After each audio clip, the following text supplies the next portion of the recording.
Welcome back to The Open Road. I'm your host, Alex LaFreese, coming to you from beautiful Lake Woodlands, Texas, just outside of Houston. And I've brought along the 2014 Chevy Equinox LTZ.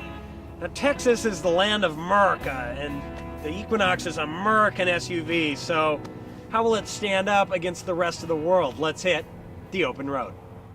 The exterior of the Equinox looks fantastic. It's got this 3-layer pearlescent paint that's a $995 option, but looks really good. There's chrome everywhere, and I'm not normally a big chrome guy, but it's been tastefully done on this car, including the wheels, which are 18-inch wheels, and everything's big on it, you know, big tail lights, big headlights, big badges, and it all works to create a pretty aesthetically pleasing package.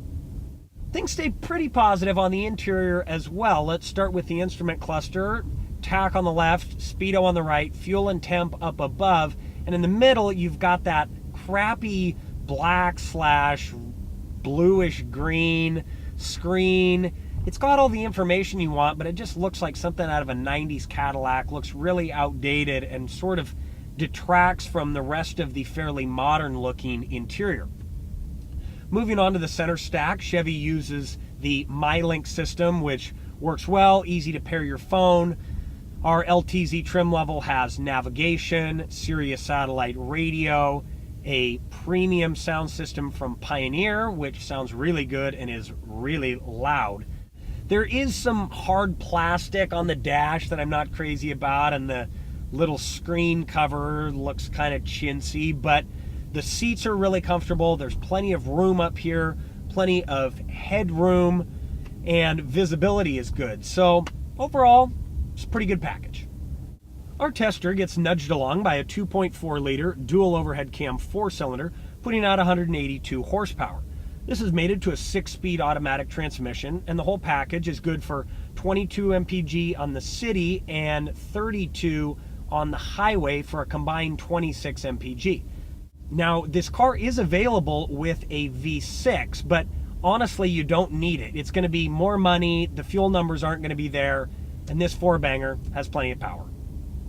Driving dynamics on the Equinox are good too. The steering is heavy, but pretty precise. There's very little road noise, and the ride is surprisingly supple despite these 18-inch wheels. The Equinox is about a foot longer than much of its competition, and that means excellent leg room and headroom in the back seat. I'm 6'2" all leg, and I have more than enough leg room, more than enough headroom, and the seats do slide forward and back to give you more cargo room. But even with those sliding seats, the Equinox ironically has the same or less cargo room than most of its competition, and this is just shocking to me. I would have rather them move the back seats up a little bit because you have more than enough room, no matter how tall you are, and given you more cargo room. That being said, you do get a cargo net and privacy shade and a power liftgate.